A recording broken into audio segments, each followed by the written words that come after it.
ভাবুন তো, বিশ্বকাপের আগে ব্রাজিল খেলতে নামছে দুই শক্তিশালী ইউরোপিয়ান দলের বিপক্ষে। একদিকে বর্তমান সময়ের সবচেয়ে আক্রমণাত্মক স্কোয়াডগুলোর একটি ফ্রান্স ন্যাশনাল ফুটবল টিম, অন্যদিকে কঠিন মানসিকতার কাউন্টার অ্যাটাকে বিধ্বংসী ক্রোয়েশিয়া ন্যাশনাল ফুটবল টিম। এই দুই ম্যাচেই যদি ব্রাজিল পূর্ণ শক্তির দল না পায়, তাহলে কিভাবে বোঝা যাবে আসলে বিশ্বকাপের জন্য সেলেসাও কতটা প্রস্তুত? আসল প্রশ্নটা এখানেই, কারণ বড় টুর্নামেন্টের আগে বড় দলের বিপক্ষে ম্যাচই বলে দেয় আপনি কোথায় দাঁড়িয়ে, আর সেখানেই এখন দুশ্চিন্তার নাম ইনজুরি। সত্যি কথা বলতে, সাম্প্রতিক আপডেটটা অনেককেই চমকে দিয়েছে। এডের মিলিতাও, যাকে আমরা আশা করছিলাম মার্চে ফ্রান্স আর ক্রোয়েশিয়ার ম্যাচের আগে মাঝে ফিরবেন, তিনি ফিরছেন এপ্রিল মাসে। অর্থাৎ এই গুরুত্বপূর্ণ প্রস্তুতি ম্যাচ দুটিতে তাকে পাওয়া যাচ্ছে না। একজন ডিফেন্ডার হিসেবে মিলিতাও শুধু একজন খেলোয়াড় নন, তিনি ডিফেন্স লাইনের স্থিতি, গতি আর আক্রমণ ঠেকানোর প্রথম বড় ভরসা। বিশ্বকাপের আগে তার ম্যাচ ফিটনেস না থাকা ব্রাজিলের জন্য নিঃসন্দেহে অস্বস্তিকর। একই সময়ে মিডফিল্ডের হৃৎপিণ্ড বলা যায় যাকে, ব্রুনো গুইমারেস, তিনিও মাঠের বাইরে। ব্রুনো শুধু বল কন্ট্রোল বা পাসিংয়ে নয়, ট্রানজিশনে ব্রাজিলকে ব্যালেন্স দেন। ডিফেন্স থেকে অ্যাটাকে, অ্যাটাক থেকে ডিফেন্সে এই রূপান্তরের কেন্দ্রে থাকেন তিনি। তার অনুপস্থিতিতে মিডফিল্ডে সেই স্মুথ ফ্লোটা থাকবে তো? বড় প্রশ্ন। আর ইনজুরির তালিকা এখানেই শেষ নয়। ইউরোপীয় ক্লাব ফুটবলে দেখা যাচ্ছে একের পর এক ব্রাজিলিয়ান খেলোয়াড় চোটে পড়ছেন। যেমন সম্প্রতি ব্রেমারের ইনজুরির খবরও চিন্তার কারণ।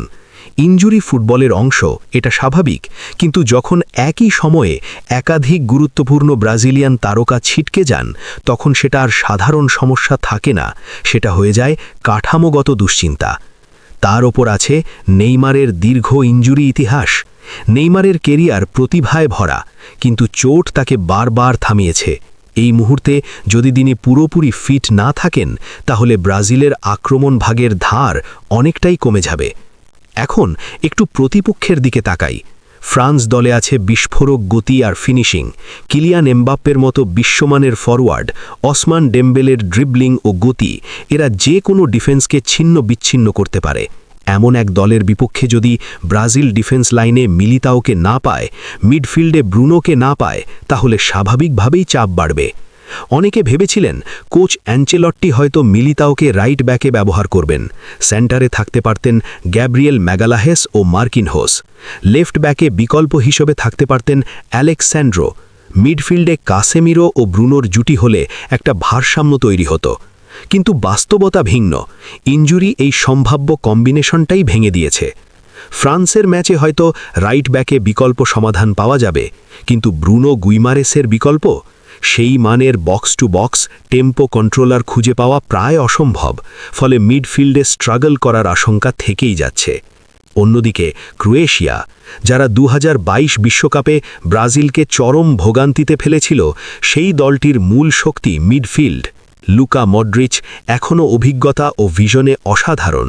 তার সাথে আছে বিশ্বস্ত গোলকিপার ডোমিনিক লিভাকোভিচ, যিনি বড় ম্যাচে বারবার প্রমাণ করেছেন নিজের সামর্থ্য। ক্রোয়েশিয়া ডিফেন্সিভ ব্লক তৈরি করে, তারপর হঠাৎ কাউন্টার অ্যাটাকে আঘাত হানে। মিলিতাও ও ব্রুনো ছাড়া এই ম্যাচেও ব্রাজিলের কাজ কঠিন হতে পারে। মূল সমস্যা হচ্ছে আনচেলট্টি এখনও একবারও পূর্ণ শক্তির স্কোয়াড আননি। কখনো রাফিনহা নেই, কখনো ব্রুনো নেই, কখনো মিলিতাও নেই। ফলে তিনি সেরা কম্বিনেশনটা নিয়মিতভাবে পরীক্ষা করার সুযোগ পাচ্ছেন না। বিশ্বকাপের আগে কোচের জন্য এটা বড় সীমাবদ্ধতা। তবে যদি নেইমার ফিট থেকে এই দুই ম্যাচে খেলেন, তাহলে আক্রমণে নতুন মাত্রা যোগ হবে। নেইমার, রাফিনহা এই ধরনের অ্যাটাকিং অপশন থাকলে হয়তো মিডফিল্ডে একটু বেশি ডিফেন্সিভ সেটআপ নেওয়া যেতে পারে। হয়তো ব্রুনোর জায়গায় একজন খাঁটি ডিফেন্সিভ মিডফিল্ডার এনে ভারসাম্য রাখা সম্ভব। সবশেষে বড় প্রশ্ন, এপ্রিল মাসে ফিরে এসে মিলিতাও জুন জুলাইয়ের বিশ্বকাপে কতটা ম্যাচ ফিট থাকবেন। এতদিন মাঠের বাইরে থাকার পর বড় টুর্নামেন্টে নিজের সেরা ফর্মে ফেরা সহজ নয়। এই মুহূর্তে ব্রাজিলের সবচেয়ে বড় প্রতিপক্ষ ফ্রান্স বা ক্রোয়েশিয়া নয়, বরং ইনজুরি। যদি গুরুত্বপূর্ণ খেলোয়াড়রা সময় মতো ফিট না হন, তাহলে বিশ্বকাপ প্রস্তুতি বাধাগ্রস্ত হবেই। এখন দেখার বিষয় এই চ্যালেঞ্জের মধ্যেও অ্যাঞ্চেলট্টি কিভাবে স্কোয়াড সাজান এবং বিকল্প পরিকল্পনা তৈরি করেন। আপনার কি মনে হয় মিলিতাও ও ব্রুনো ছাড়া ফ্রান্স ও ক্রোয়েশিয়ার ম্যাচে ব্রাজিল কতটা সমস্যায় পড়বে? মন্তব্যে জানাতে ভুলবেন না।